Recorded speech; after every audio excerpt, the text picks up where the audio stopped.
Apart from its green coastal fringes, there's an awful lot of Australia that's rock, sand and harsh desert. And the men who pioneered the exploration of this interior were unified not so much by their heroism, their prowess, or even by their navigational skills, as by the fact that there was a little bit of virtually all of them that was completely barking mad.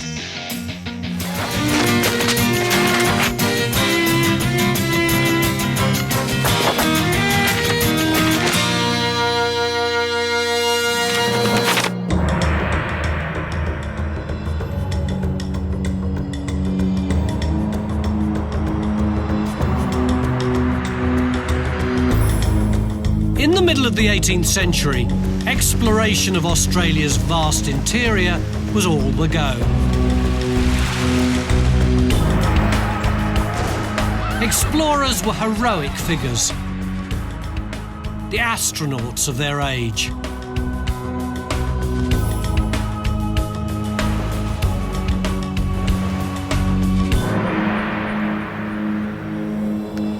A lot of the brave explorers who crisscrossed this vast land are now justifiably famous here in Australia. But there's one man who opened up huge tracts of South Australia, including what's now its most successful wine-growing area. But that's not what made him famous at all. He's celebrated for something entirely different. He was the first man in history to be shot by his own camel. John Horrocks arrived in Australia on his 21st birthday, carrying a burning desire to make his mark on the colony. The young gent made a good fist of farming, but soon decided exploring was more to his nature. For that purpose, he imported Harry, the very first camel to arrive in Australia. Now, I know a lot of camels are really sweet-tempered, but Harry was a bit of a monster. The first thing he did was bite the head of the chief tent man called Garlic, and there were 2 huge gashes in Garlic's forehead and one down his cheek. Then Harry bit one of the goats, shook him by the scruff of its neck and apparently tried to eat it, and then finally he took a bite out of the flour bag. And of course that caused a great big trail of white all the way behind them and used up a lot of valuable supplies. Now, all that might sound like a bit of comedy, but then things got much darker. Horrocks, up ahead, saw a sweet little bird and thought, oh, this is going to look great for my stuffed bird collection. So he went to get his gun, and at that moment, Harry lurched or something, and the gun went off, and it went right through Horrocks' hand, knocking off all his right fingers, then through his cheek, and knocked all his teeth out. When he was shot, young Horrocks was just 3 days into his grand adventure. A week after that, he dictated what would be his final recorded words. They read, "It is with the greatest regret I have to inform the committee and my fellow colonists who subscribe towards the expenses of the expedition of its untimely and unfortunate termination." A very polite, dare I say typically British way of saying, "I've been shot, so the trip's off." Horrocks contracted gangrene and died 23 days later. But before he passed away, he ordered that the camel should be shot.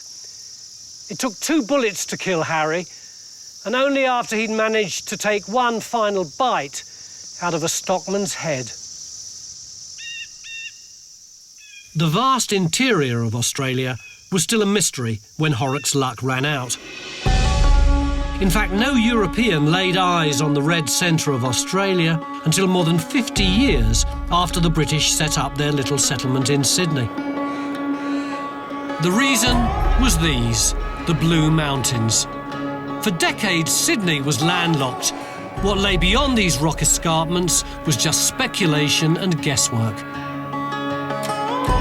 There was an insatiable demand for wool in the early 1800s. Anyone in the colony who could get wool to England's great textile mills was virtually guaranteed instant wealth. So the motivation to find more farming land was pretty strong.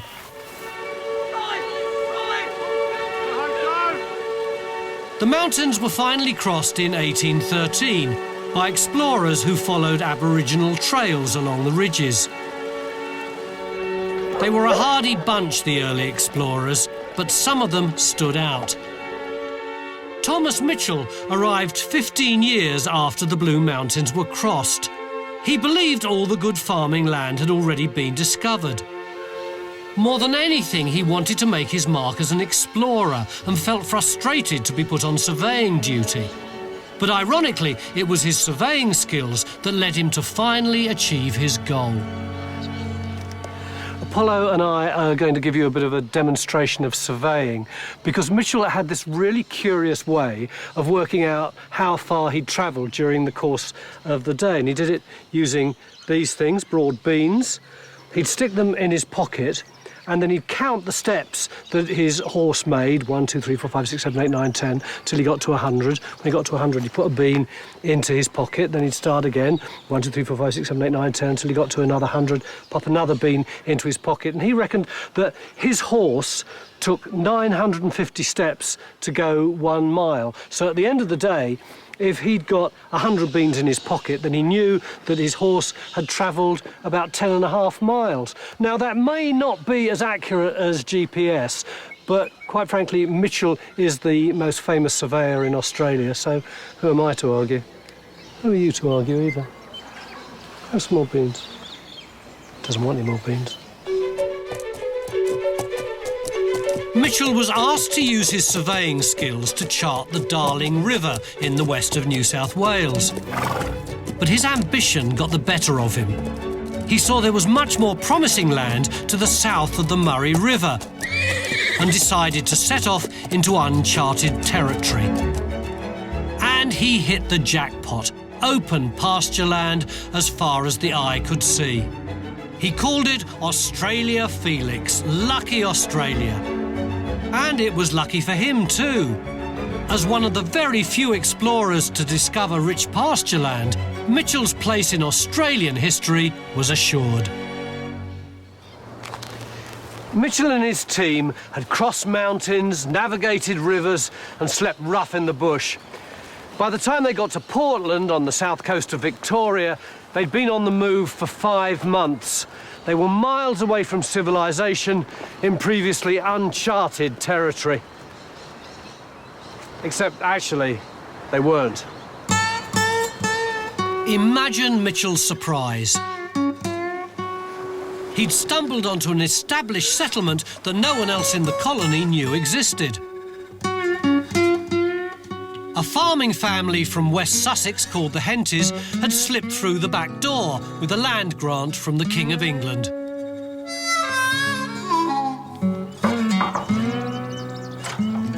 Tony, hi, come on in. Thank you. How long had the Hentys been in Australia? They'd been in Portland for 18 months before Major Mitchell arrived. So they had their huts built and their veggie garden and their trees and they had a very good establishment. They had their cattle, they had their horses, they had a lot of stock over here. So what happened when Mitchell showed up at the Hentys' place? Well, they thought they were bushrangers because they didn't know there was no white men for miles around. Yeah. And all of a sudden this white man was coming through the bush at them, with guns and feathers in their caps and all sorts of things, and they went, well, this must be a bushranger, so we'll load the gun. Could it have been one of these old guns? Yeah, well, this gun here is Francis Henty shotgun, so that's dated around about 1810. It's the first shotgun in Victoria. Edward Henty, in his recollection of the meeting, actually says that the old gun was loaded to the breech to make sure he gave the bushrangers a warm reception. So the meeting is on record? Yes, it is.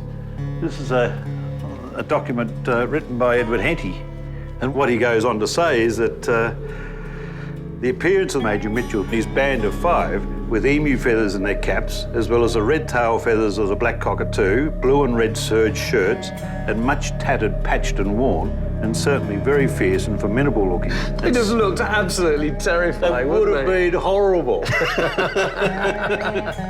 An explanation and reconciliation followed.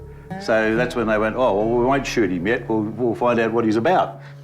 Mitchell arrived without anything, because they'd run out of flour and all those sorts of things, so the Henty said, well, we've got a supply ship turning up in a day, we'll wait until that comes and then we can load you up. So they gave them flour and gin and whole heaps of grog and stuff, so they sent them off their way after about 3 or 4 days. Now, Major Mitchell must have been grateful because he tipped off the Hentys about the fertile lands that he'd found to the north, and that helped make them rich.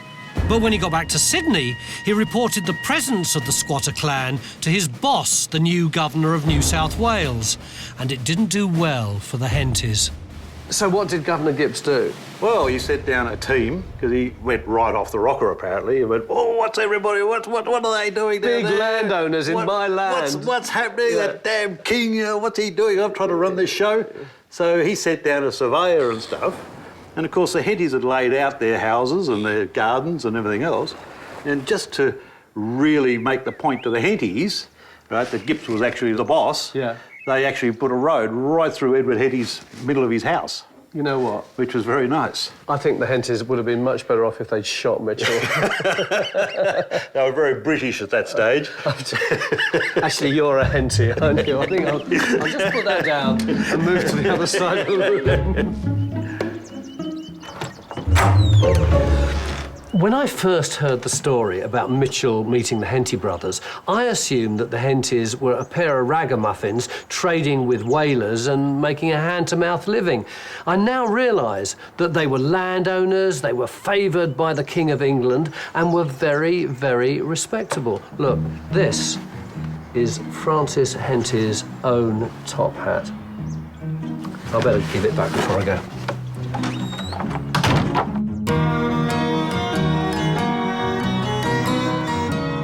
Thousands of hopeful squatters followed pioneers like the Hentys whenever news of new pasture lands reached Sydney. Usually with nothing more than a few head of sheep and a plan to get rich quick.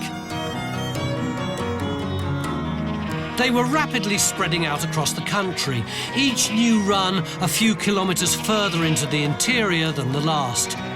By the end of the 1840s, sheep runs covered much of eastern Australia. But of course the land wasn't vacant. Some Aborigines accepted the squatters, but there were others who resented their arrival and decided to fight back.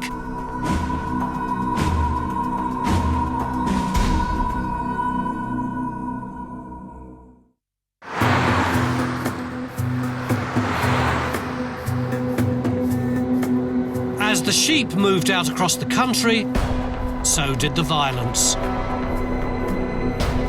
In places like Tasmania, there was armed resistance.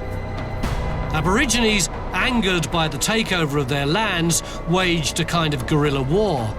Retaliation from the squatters was often brutal and excessive.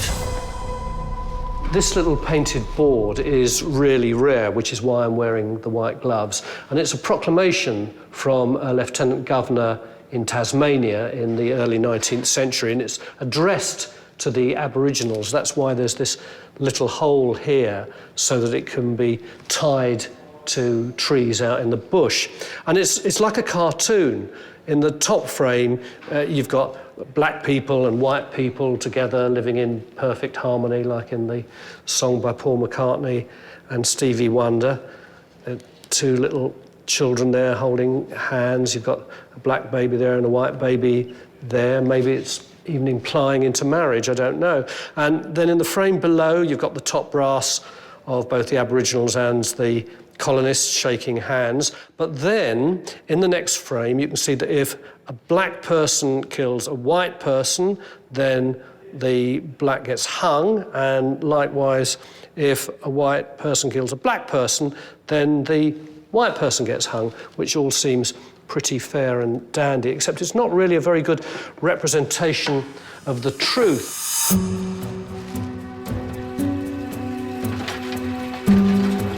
In fact, no white person was hanged anywhere in Australia for killing a black person in the first 50 years of the colony, despite the fact that thousands of Aboriginals were murdered in those years.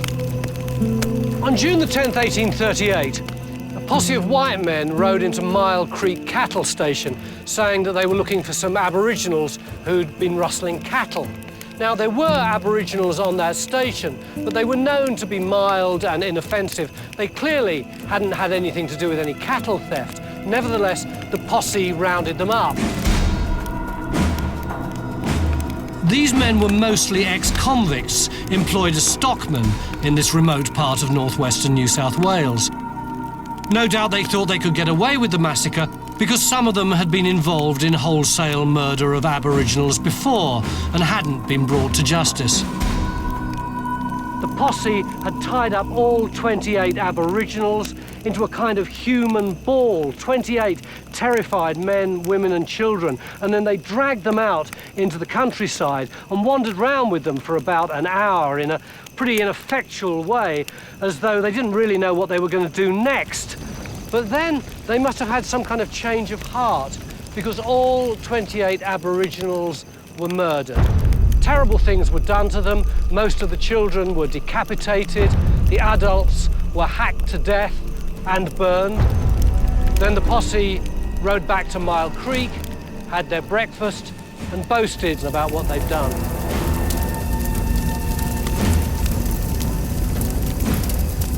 Eventually, the men were rounded up and charged with murder. But arresting them was one thing. Convicting them would be the real test of justice.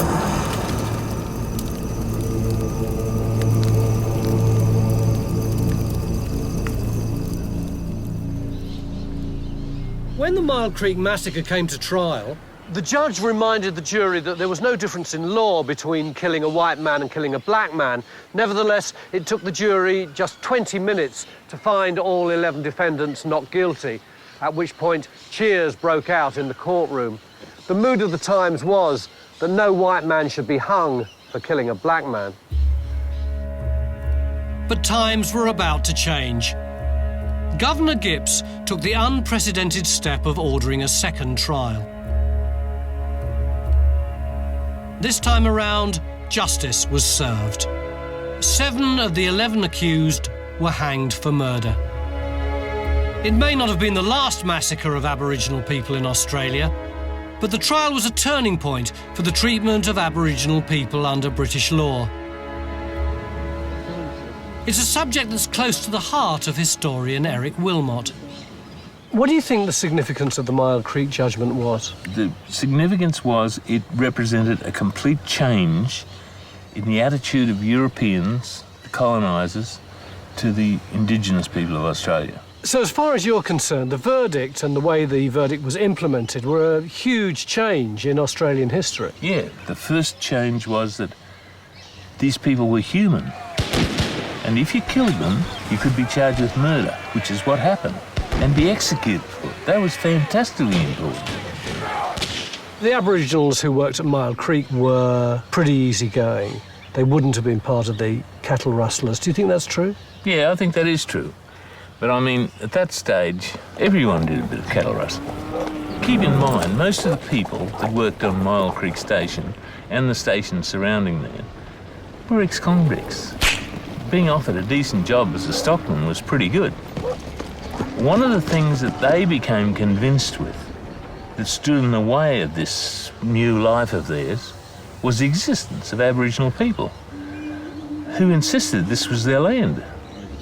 It's an issue that's been faced by indigenous people the world over. Occupiers arriving seeking new lands and profits, slowly and surely decimating the culture that preceded them. I like historian Geoffrey Blaney's line. Across the world, many families sleeping each night beneath blankets of Australian wool didn't know the bloodshed which had accompanied the raising of part of that wool. Then, in the middle of the 19th century, something was discovered in the land that had a profound effect on Aboriginal-European relations and transformed this country and cities like this one virtually overnight. That discovery was gold.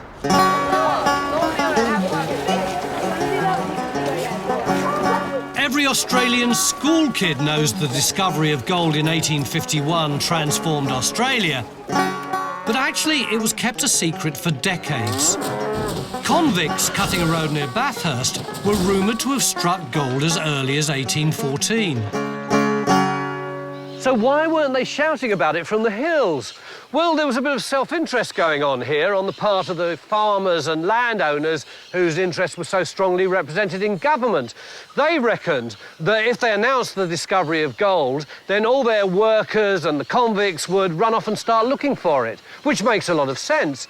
Except when the gold rush was announced in California, loads of them ran off anyway to America.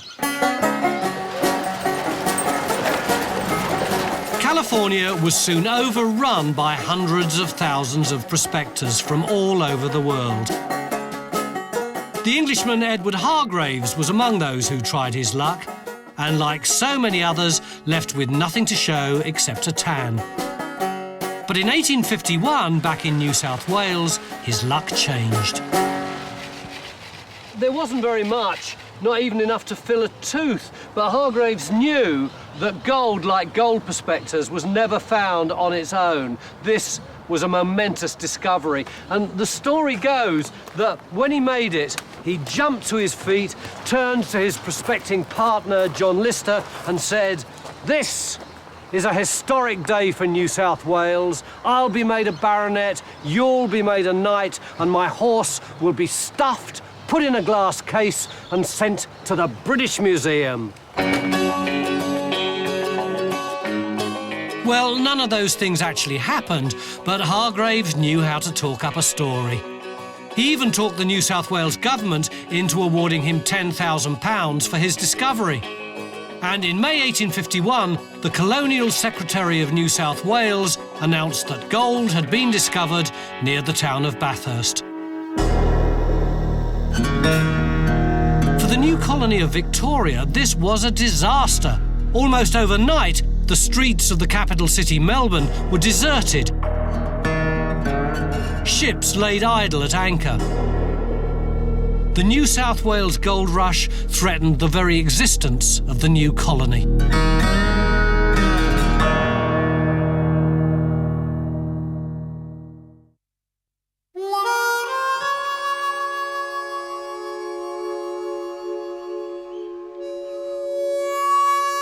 If the discovery of gold was the stimulus package New South Wales needed to prosper, it had the opposite effect on the other colonies. The mass exodus to the goldfields in the north was depleting the population of Victoria, South Australia and Tasmania. Victoria countered with a reward of its own for the first person to find a commercial quantity of gold.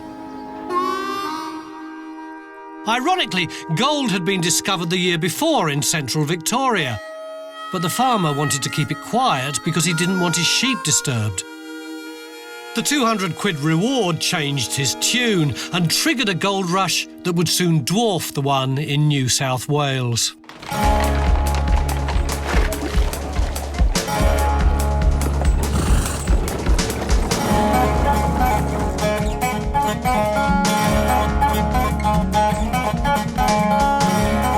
Central Victoria would prove to be the richest alluvial goldfield the world had ever known.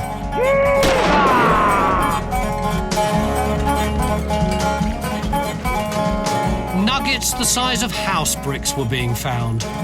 Tons of gold were being extracted.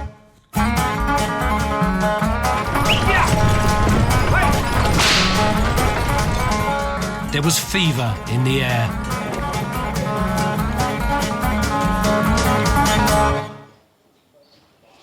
I'll show you what the fuss was all about.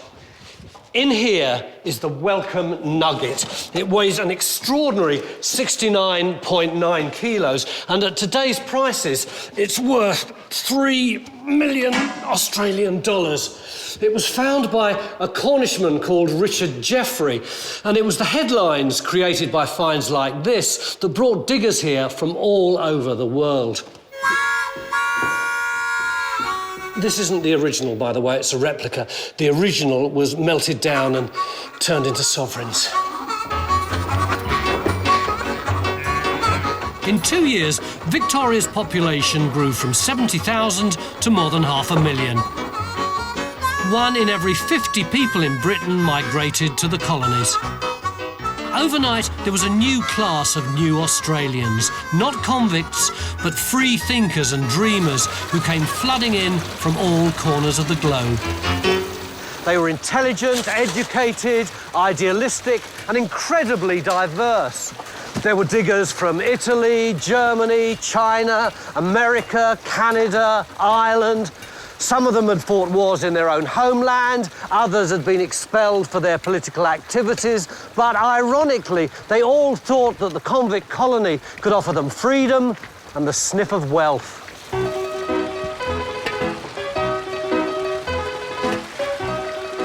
For some, striking it lucky remained just a dream, while others dug up wealth beyond their wildest imaginations.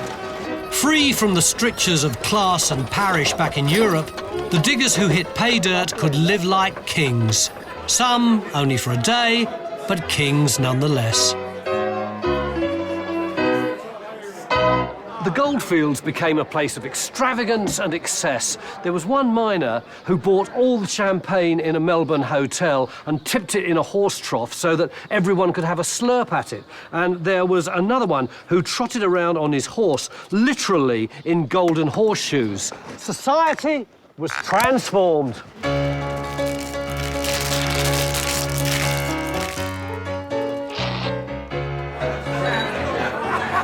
With all the money that was being thrown around, it's hardly surprising that sex and scandal soon followed. Scandal arrived in 1855. Her name was Lola, and yes, she was a showgirl. Lola Montez promoted herself as an exotic Spanish dancer, except Lola wasn't Spanish, Lola wasn't even Lola. She was plain Eliza Gilbert from the Irish county of Limerick. But she grew into the sort of girl that limericks are written about. Lola was a bit of a gold digger too, and when she turned up in Ballarat, it must have been like Madonna was in town. She did this dance called the spider dance, where she had little bits of black material sewn on the various parts of her clothing, which she'd attempt to brush off during the dance. You can imagine how well that went down with the lads in Ballarat. And like all good celebrities, she punched a journalist when she was here. Well, she didn't actually punch him, she horsewhipped him in the bar of the United States Hotel. Her tour of Australia received mixed reviews. The beautiful and notorious performer died just 5 years later, aged 42.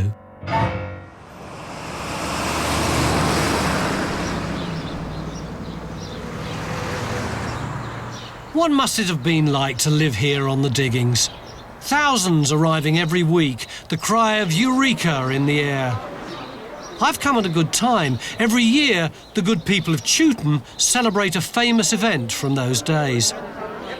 Among the happy throng is Goldfields historian Robin Annear.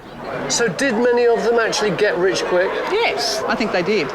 And a lot of them spent it just as quickly, you know, on gold nugget earrings and fast women. What do you think that the new settlements that they were now living in would have been like? Oh, the settlements here on the gold rushes were tents, lots of tents. There wasn't much room to walk between them. You and your dog could get through, probably. Nearly everybody had a dog lashed to their tent to protect the gold, usually hidden somewhere therein. There were settlements of 4 to 5 men usually to a tent, and they took turn at being the housewife for the week, which was not a task that was enviable because they all criticised one another's cooking. Somebody would have put out the biggest log they could chop down and roll to that spot, and that would be the neighbourhood lounge. If that was near your tent, you were very favoured. The neighbourhood would gather of an evening, and so the hills and valleys around here were just covered in huge bonfires. Every night the stars were out and they felt like the kings of the world.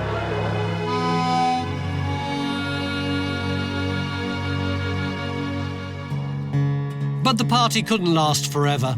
The government wasn't going to allow the majority of the population to live in tents on the goldfields. It was a double disaster. No labour in the city and on the farms, and no tax revenue. The diggers' licence fee was their solution, and it was deeply unpopular.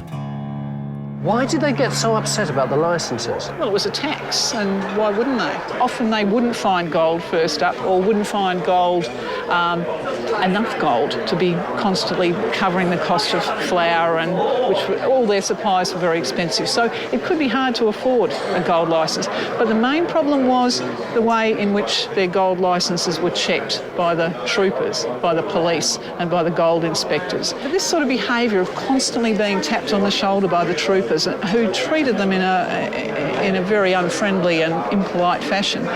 There were little skirmishes where the police treated them in a more unruly fashion than they should have, burning tents down and so forth. But on the whole, they put up with it. But when we got to the point in December 1851, 3 or 4 months into the gold rushes, where the government, in order to impose control on the diggings and really make some of the diggers go back to their jobs and go back to working for the wealthy squatters, the government decided to double the cost of the gold licence, and that was just one step too far. What happened? Tell me what happened. Well, somebody put an advertisement up on the trees all around about the diggings here. Went up these notices: diggers, meet, gather, protest, and named a date, the 15th of December, and the place, the Shepherd's Hut, and all those thousands of diggers raised their voices as one. What's the flag?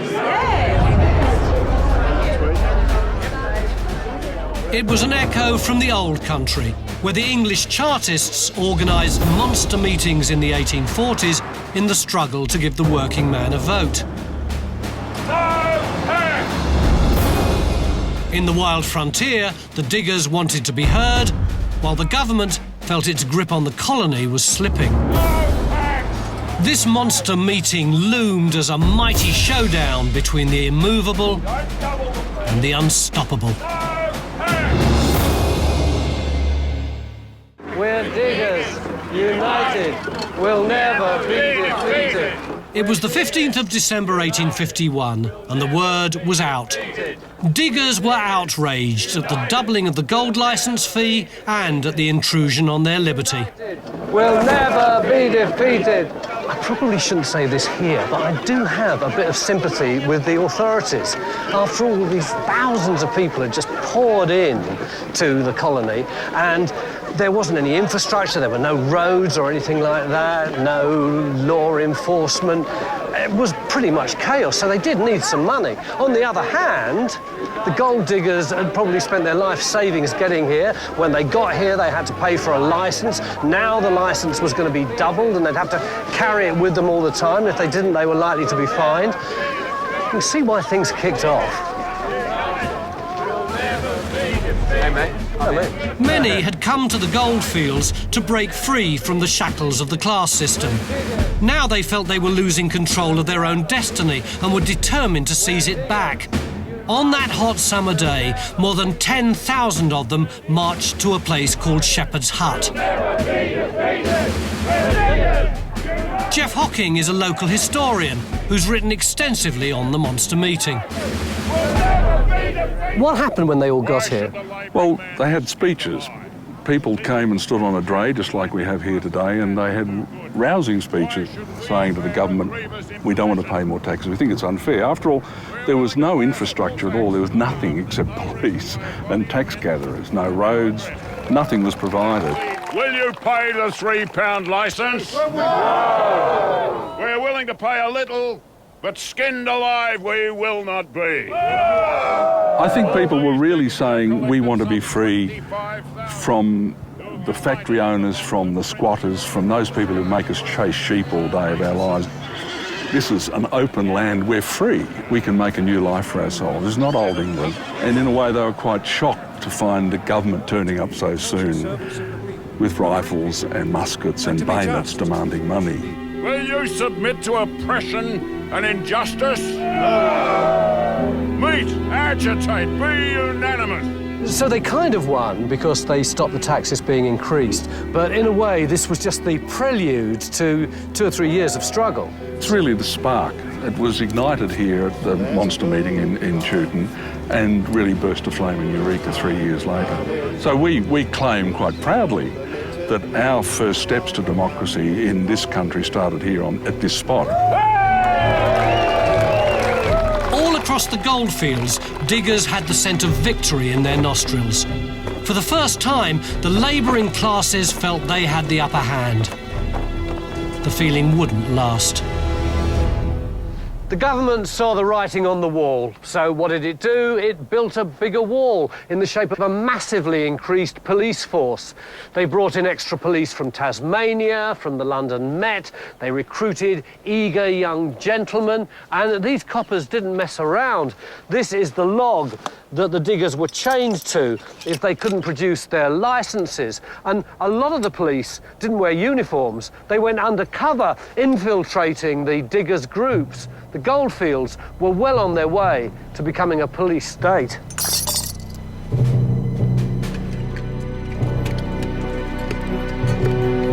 The crackdown only hardened the resolve of the diggers, whose numbers continued to swell. By the end of 1854, the goldfields were at flashpoint.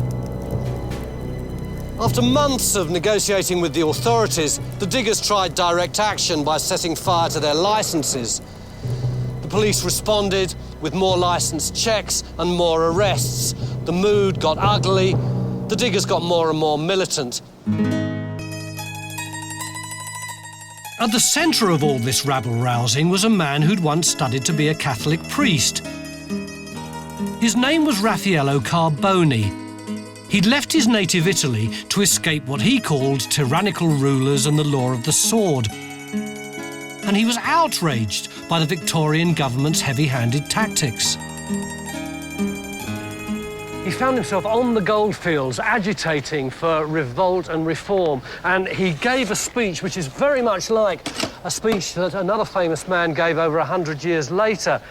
And in it, he fantasised about what life in Victoria ought to be like and how the Victorians were now being thwarted. He said, "I have a dream, a happy dream. I dreamt that we had met here together to render thanks to our Father in heaven for a plentiful harvest, such that for the first time in this our adopted land, we have our own food for the year. But not so, Britons, not so. We must redress the grievances inflicted on us, not by crown heads, but by blockheads, aristocratical incapables who never did a day's work in their lives." The diggers believed their grievances had been heard. But the next morning, the authorities continued the harassment. It was the last straw for the diggers of Ballarat. They started to build a stockade on the goldfield called Eureka, a barrier to the licence checkers. When the inevitable showdown occurred, 800 diggers marched two abreast towards Eureka.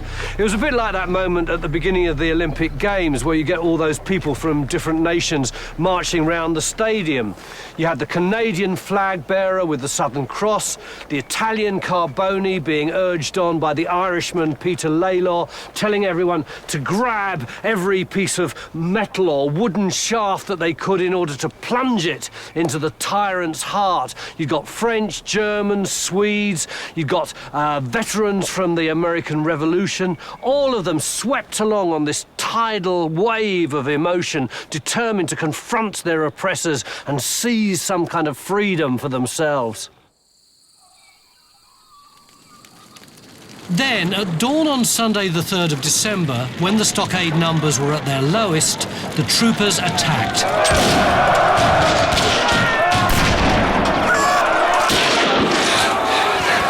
The killing was indiscriminate.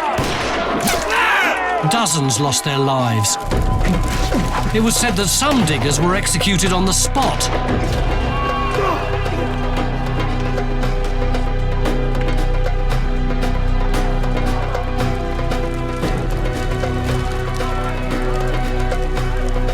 Their leader, Peter Laylaw, was badly injured.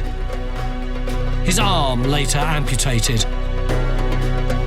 The surviving leaders were arrested and charged with treason against Her Majesty Queen Victoria. The prosecution had a pretty good case, didn't they? Well, you would think so. I mean, it was obvious who were the rebels, and it was obvious the people in the dock were those who were within the stockade. Who was the jury? The jury was selected from Melbourne citizens, but they really worked very hard to make sure there were no Irishmen on the jury. It really was an open and shut case against the rebels. The Crown produced witnesses, motives, all the evidence they'd need to send the diggers to the gallows. But when the jury retired, the most extraordinary thing happened. They returned a short time later to deliver the verdict, not guilty. One digger after another. I think the problem was that they were all charged with treason. Because the punishment was just so gruesome. The punishment was extreme. I mean, it was still hung, drawn and quartered, which doesn't bear thinking about, really. And people just didn't want that sort of thing happening here on this goldfield, in this new colony, this new society that they were trying to build. And they weren't prepared to give the Crown that opportunity to do that. Even Carboni got off, who was clearly guilty. Carboni was obviously a bit of a nuisance, I think, and he was very intelligent, well-educated, and he was like a catalyst amongst all of the diggers because he could speak so many different languages. And a real revolutionary. After he was acquitted and subsequently became a mining warden in Ballarat, but left soon after and went back to Italy, and he fought with Garibaldi. So he was filled with that revolutionary fervour and pursued it back home. Do you think it's fair to say that Eureka was the closest that Australia ever got to a revolution? Oh, certainly. It's the only armed revolution where rifles were shot. They built a fort, they flew a flag, and they paraded like the military. I mean, they effectively became a military force. The American writer Mark Twain summed it up pretty nicely. The Eureka Stockade is the finest thing in Australasian history. It was a revolution. Small in size, but great politically. It was a strike for liberty, a struggle for principle, a stand against injustice and oppression. It's another instance of a victory won by a lost battle. Soon after, the licence system was abolished, police numbers were cut dramatically, and political representation was extended to the miners.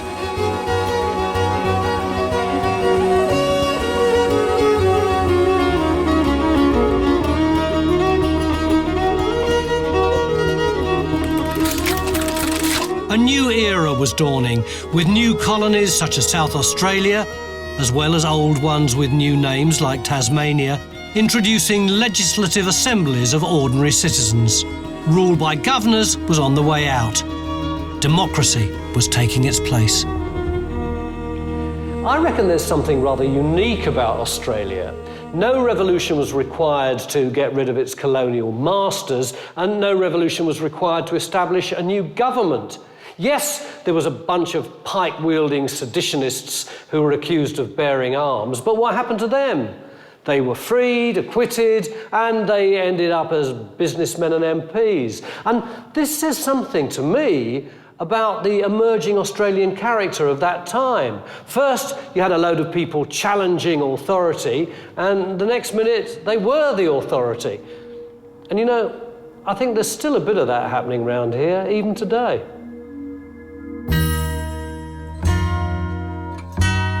It's curious how quickly everyone moved on. Almost as though it had just been a football game or something. Victoria was now per capita one of the wealthiest places on Earth. Gold had transformed the young colony in a very short time. And now it wanted to flex its financial muscles.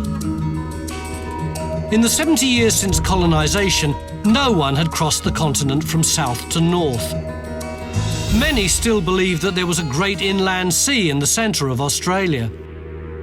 So a group of prominent Victorians decided the first to do it would have to be one of their own. A pile of money was raised, and Robert O'Hara Burke, a country copper with no real bushcraft and poor leadership skills, was chosen to lead the cashed-up expedition. The man unfortunate enough to be his sidekick was William John Wills, whose father had amputated the arm of Peter Laylaw at the Eureka stockade. The ambitious explorers would soon enter folklore, for all the wrong reasons.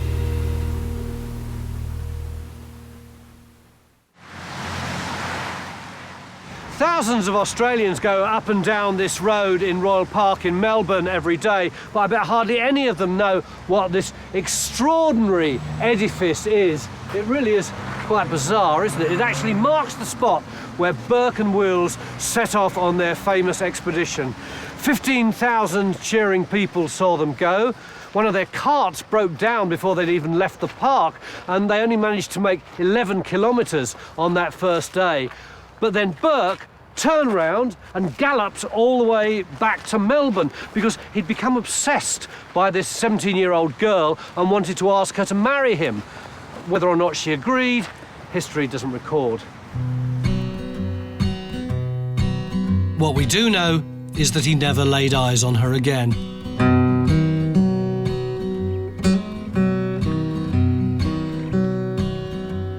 The year was 1860. Burke and Wills led their expedition of 18 men, 22 horses and 25 ships of the desert into the unknown interior. Burke was ill-equipped in many ways to lead such a massive excursion, but not under-equipped by any means.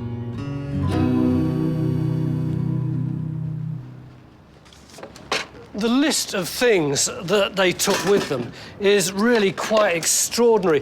Pages and pages of the stuff, and such a lot of it. 6 tons of firewood, and very bizarre things like 16 pairs of blankets for Asiatics, 4 dozen assorted nipples, 12 dandruff brushes, 60 pounds of curled horsehair, I love this one, 6 kangaroo thongs, 4 dozen looking glasses for natives, and a Chinese gong. They certainly didn't die because they ran out of kit.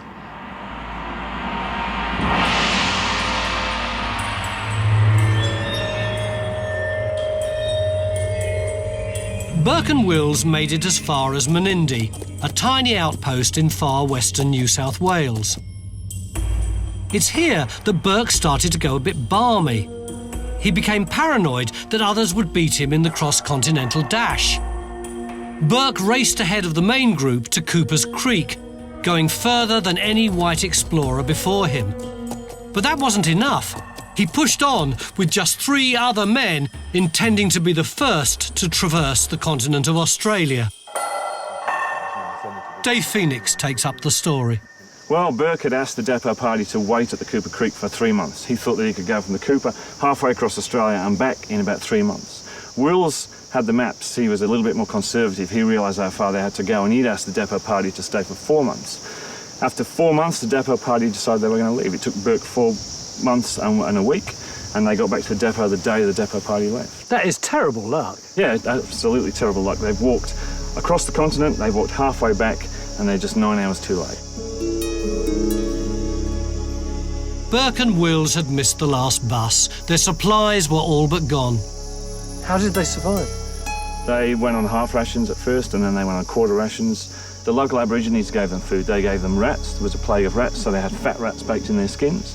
They had fish, and this seed here, this is an aquatic fern. It's called nardoo, like a 4-leaf clover. And once this stuff's died and dried out, it has a little seed, a sporocarp on the bottom, and this is what the seeds look like. And the Aborigines would grind this stuff into a flour, it makes a sort of yellow flour, and they would either then make it into a dough and cook it in the fire as a bread, as a damper, or they would add a lot of extra water and have it as a gruel or a porridge. It's got quite a bitter taste. It hasn't got a lot of protein in there. Let's have a taste. It's quite bitter. Yeah, it is, Nutty isn't it? taste. Yeah. Didn't really taste of much. But ironically, the Aborigines may well have killed them with kindness. Dave's theory is that it was the nardoo that finished them off. There's a toxin thiaminase in there which wipes out vitamin B1 in the body. Because the Aborigines had it as part of a varied diet, it's not, it doesn't have any real problems. But because Burke and Wills were living on this stuff exclusively, it gave them a disease called beriberi, wiped out all the vitamin B1 in the body. Whether it killed them or not, I'm not sure, but it certainly accelerated the deaths. When he got to the stage where Wills could no longer continue, and they built him a little shelter, they gathered him some nardoo and some firewood and some water from the creek. His bones were almost through his skin and his elbows, and then he realised he was close to death, and unless something turned up, he would die. And then Burke also couldn't continue, and in the morning he died as well. So, ironically, Burke did get the fame that he'd been chasing. Yeah, he wanted the fame of being an explorer, and he became famous. We're talking about him 150 years after he died, but unfortunately he didn't get the fame quite the way he thought. He wanted to go back to Melbourne as a hero. He got fame by dying.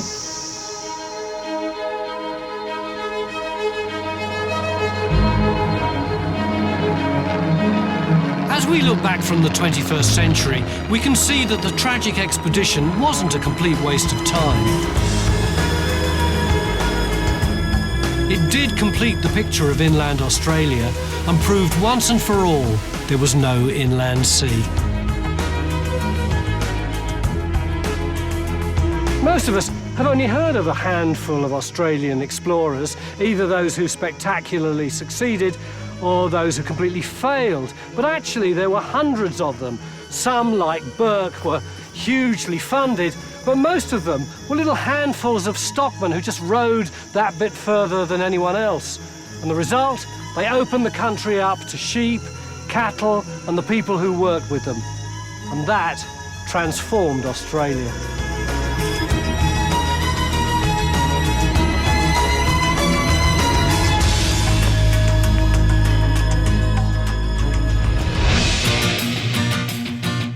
Next time, I'm going to explore how a grab bag of remote colonies finally got their acts together. For a long time, there wasn't really a place called Australia. Was federation the realisation of one migrant's lofty dream? That free passage was a pretty good investment, wasn't it? Or did fear play a part in the forming of a nation which went on to become a multicultural success story? What a great country where your destiny is in your own hands. Hi, I'm Tony Robinson. If you love my show and want to see some more amazing history stories, then please hit the subscribe button, click the notification bell, and we'll let you know when there's something new to watch. Enjoy.